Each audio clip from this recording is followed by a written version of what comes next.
Hey, what's up guys? Welcome back to the channel. My name is Travis and welcome back to another daily Q&A. Now, before we get started, elephant in the room, I'm a little monotone at the moment. I can't hear out of my right ear. I kind of just started getting an ear infection, and then if you guys were in the live stream last night, I had a sinus infection, so it's just kind of all right here.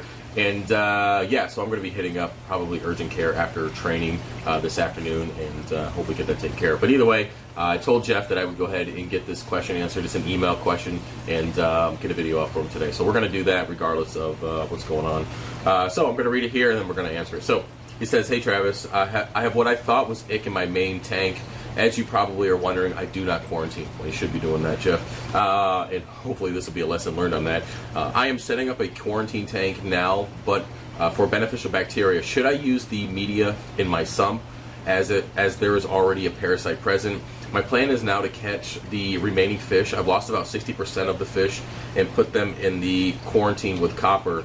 Should it be okay for the media to be transferred from the display tank, or the parasite should die from the copper, right? Okay, so yes, one thing that's I got to make clear is you can use media like rock and rumple rock from your main display tank if there's already a parasite, and you can use that in your quarantine tank. But if you do decide to use copper during that process, whatever it might be, you cannot put that rock back in your main display tank. Now, some people say you can get away with it a little bit depending on how big the system is. I don't play those games. If anything is exposed to copper, it has its own 5-gallon bucket, it has its own net, it has its own situation that's away from my main display tank, because as you guys know, copper is not good for coral. I mean, it is to a certain extent when it's in our trace elements, but you don't want the levels of copper that you're going to have for quarantine into your main display. It's just not good for the system overall. So yes, you can use the media, and no, you cannot put it back. And as for quarantining the remaining fish, you said you lost about 60%. Sorry about that. Just put them through. I wouldn't put them through copper immediately. Give them a chance to adjust to the setup. Start copper in a couple days. Start low, work your way up, then go the 2 weeks, and then do an additional 2 weeks of observation. But it looks like you're going to have to go fallow in your main display, which is about 10 to 12 weeks. So you're going to have plenty of time to see if the parasite comes back. But I'll chop it up to this, Jeff. You're not the first person to ask this question. You definitely won't be the last. Quarantining is very important. Even when it comes to corals and macroalgae and all sorts of things, depending on where you're getting them from. But you need to be quarantining anything that touches your main display. If you don't quarantine, you set yourself up for situations like this. Now, I don't know what kind of fish died. I don't know what your investment was, but you got to think of all the money and time that you invested into those 60% of fish that just died.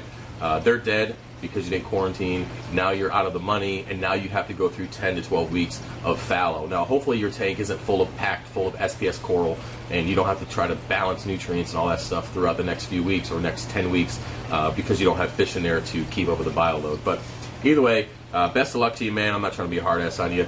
Just drive it home that you guys need to be quarantining your fish. You just have to. It's the way it is. It takes, you got to think 4 weeks of actively quarantining to make sure your fish are good, or 10 weeks of dealing with this, or trying to get all your fish out, or losing all your fish, or killing off your coral because of the stress. It's not worth it. So just put the time in the beginning, and you will be successful in the end. So with that said, guys, hopefully I think I pretty much answered everything there. Good luck, Jeff, and if you guys have any more questions or you want to be part of this series, definitely hit me up via email, or you can hit me up on the website, the chat system there. You can put your question in, whatever you want to do, or you can head over to the Discord.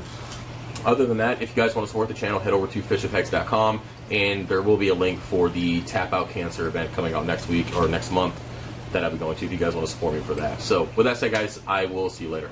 Peace.